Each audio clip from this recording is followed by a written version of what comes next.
नमस्ते दोस्तों, आप सबका स्वागत है हमारे चैनल साहित्य गैलरी में।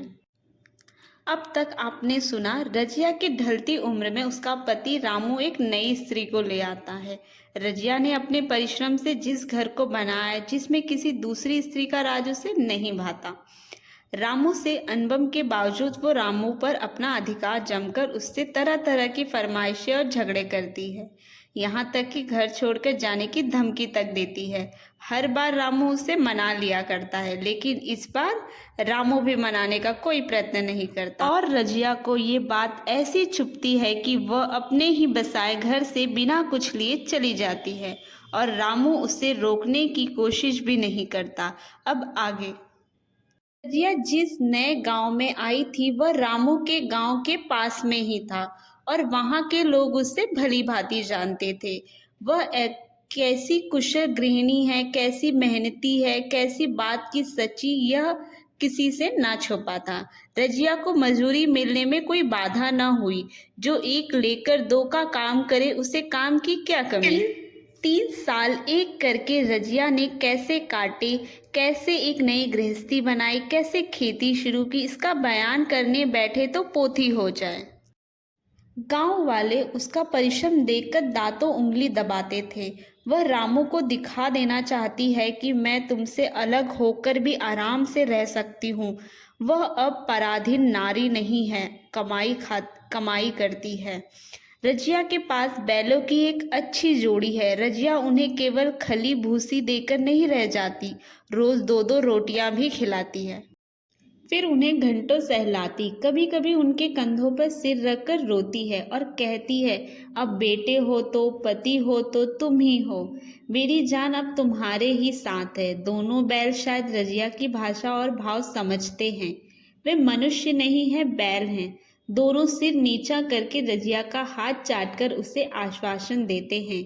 वे उसे देखते ही कितने प्रेम से उसकी ओर ताकने लगते हैं, कितने हद से कंधा झुलाकर पर जुआ रखवाते हैं और कैसा भी तोड़ काम करते हैं।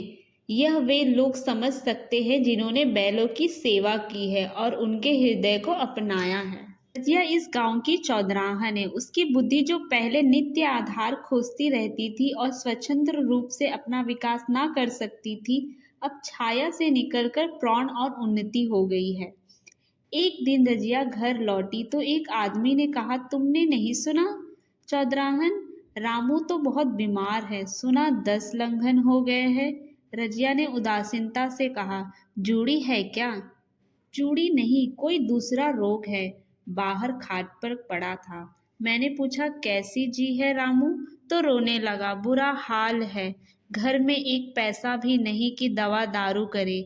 दसिया के एक लड़का हुआ है, वह तो पहले भी काम धंधा ना करती थी और अब तो लड़कोरी है, कैसे काम करेगी? आए सारी मार रामू के सिर जाती है, फिर गहने चाहिए, नई दुल्हन, यो कैसे रहे।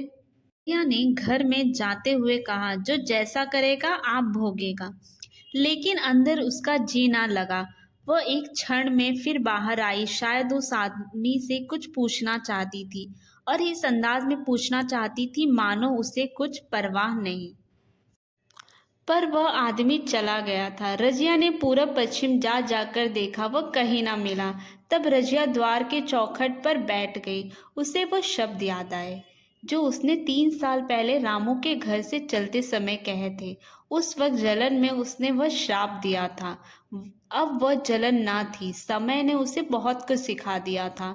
रामू और दासी की हीनता अब ईर्ष्या के योग्य नहीं, दया के योग्य थी।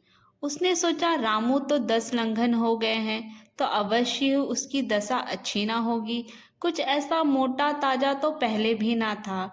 10 लंघन ने तो बिल्कुल ही घुला डाला होगा। फिर इधर उधर खेती बाड़ी में तो टोटा ही रहा, खाने पीने को भी ठीक ठाक ना मिला होगा।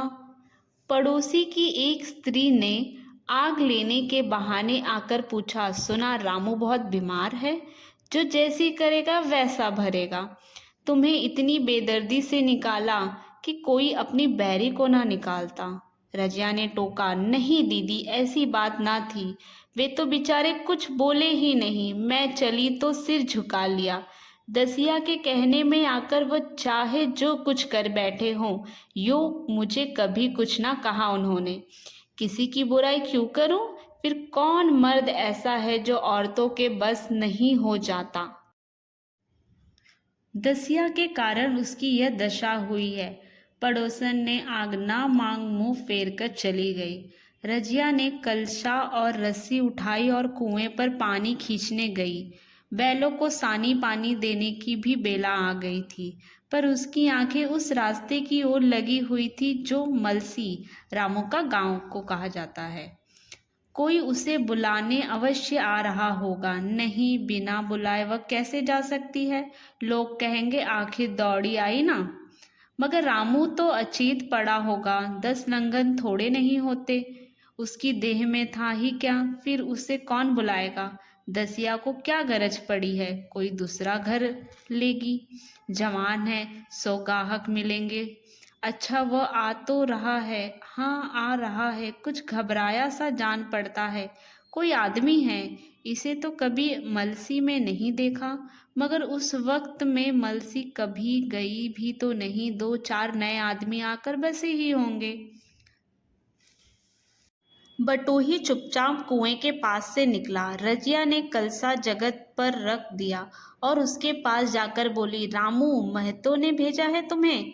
अच्छा तो चलो घर में, मैं तुम्हारे साथ चलती हूँ। नहीं, अभी मुझे कुछ देर है। बैलों को सानी पानी देना है, दिन बत्ती करनी है। तुम्हें रुपया दे दूँ? जाकर दसिया को दे देना।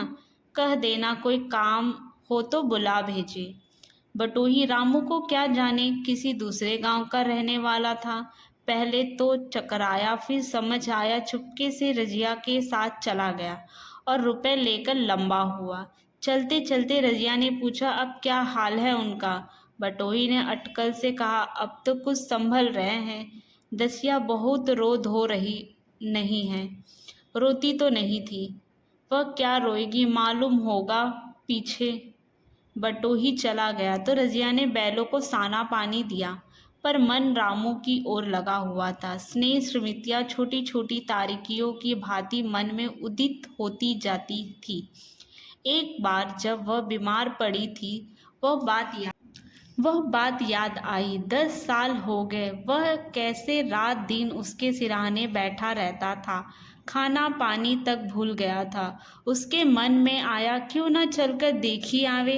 कोई क्या कहेगा? किसका मुंह है जो कुछ कहे। चोरी करने नहीं जा रही हूँ, उस आदमी के पास जा रही हूँ जिसके साथ 15-20 साल से हूँ। दसिया नाक सिकोड़ेगी, मुझे उससे क्या मतलब। रजिया ने किवाड़ा बंद किया, घर मजूर को सहेजा और रामू को देखने चली, कांपती झिझकती क्षमा का दान लिए हुए। यह था सौत कहानी का भाग 2। आशा है कि आपको रजिया की कहानी अच्छी लगी होगी। रजिया की आगे की या फिर कह सकते हैं अंतिम कहानी देखने के लिए हमारे चैनल साहित्य गैलरी में जाकर देख सकते हैं। ऐसी ही हिंदी कहानियों के लिए हमारे चैनल साहित्य गैलरी को सब्सक्राइब करके बेल आइकॉन प्रेस करें। धन्यवाद।